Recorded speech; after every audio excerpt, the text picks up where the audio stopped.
Assalamualaikum warahmatullahi wabarakatuh. Tanaman ubi menjadi penolong bagi petani kelapa sawit. Apa maksudnya? Ikuti video ini sampai berakhir. Kita berada di lahan replanting kelapa sawit luasan 50 hektar. Ini kita lihat, ini baru-baru tanam, ini kering. Tanaman kelapa sawit yang baru ditanam ini sudah kering, padahal bekasnya ini di kawat, tapi di bawah kawat digali-gali, titik tumbuhnya dikerat, dimakan. Ini bekasnya umpan, ini karena sudah dimakan baru diumpan. Jadi kita lihat ada beberapa tanaman ini sebelahnya juga ini kering, terbanting habis, padahal sudah dilingkari kawat ram, tetap juga dihabiskan tikus. Kalau kita lihat ini tidak ada tanaman lain. Kalau toh ada, ini pisang baru ditanam.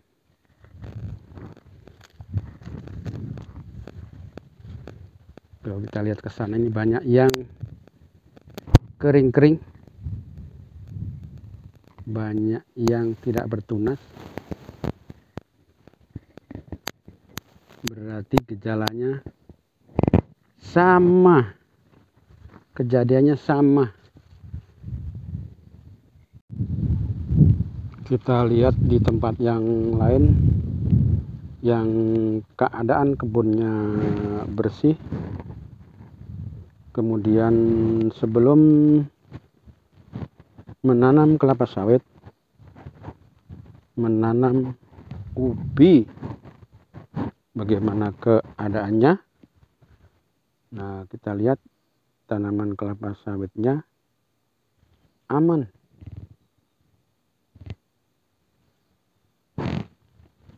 Karena di sana sini ditanam ubi, walaupun kelihatannya ada juga lubang-lubang tikus.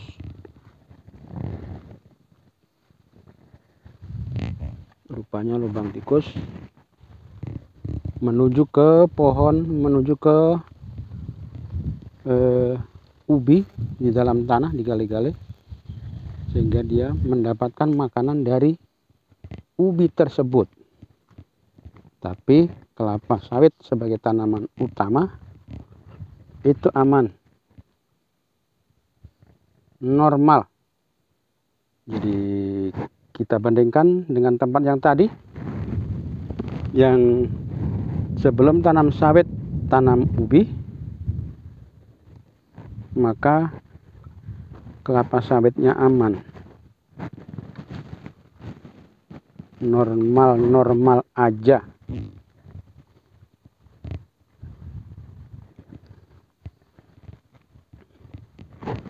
Kita cek, kita lihat, padahal ini kelapa sawit tidak dibalut dengan kawat ram.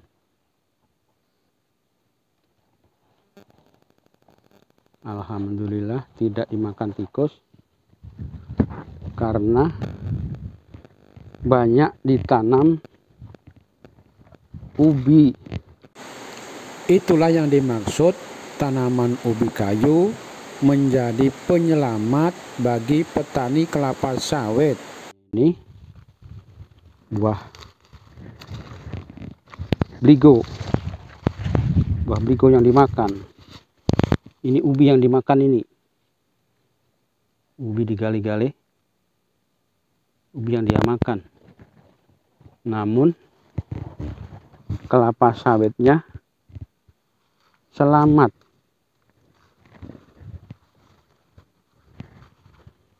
Kelapa sawit selamat, ubi yang dimakan.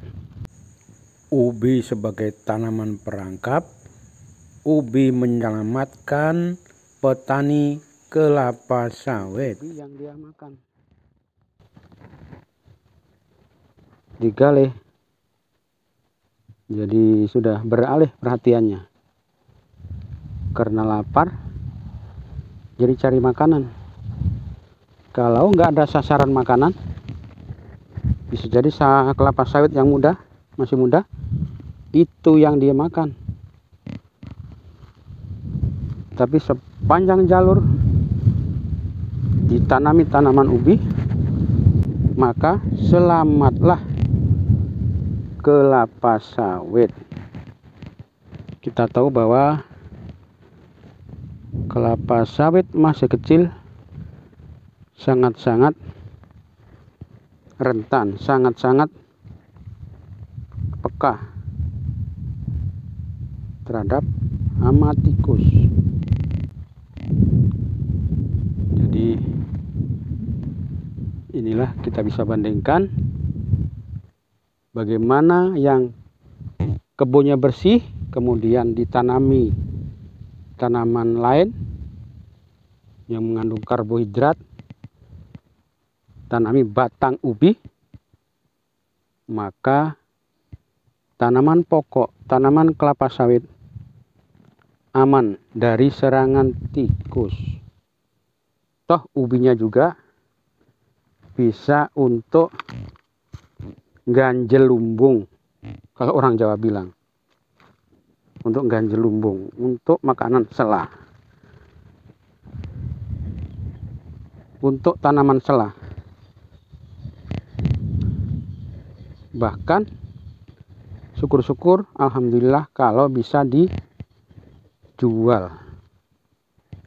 Kita perhatikan ini, ubi yang disasar, yang diserang. Jadi tidak boleh putus-putus tanam ubi, karena ubi sebagai penyelamat petani kelapa sawit. Kami menyarankan kepada teman-teman yang akan menanam kelapa sawit, baik mengawali menanam kelapa sawit maupun replanting kelapa sawit, setelahnya lahan siap, jadi diajir, kemudian tanam ubi, sehingga sambil menunggu bibit kelapa sawit siap tanam, maka tanaman ubi sudah ada buahnya. Jadi saat kita menanam kelapa sawit, ini ubi sudah ada buahnya, sehingga andaikan ada tikus tidak akan memakan kelapa sawit, lebih suka memakan ubi. Kemudian jangan lupa lahan harus selalu diperhatikan dalam kondisi bersih. Kemudian pakai cara-cara yang lain juga. Tetap kita mengacu kepada pengendalian hama secara terpadu. Berbagai macam cara kita gunakan.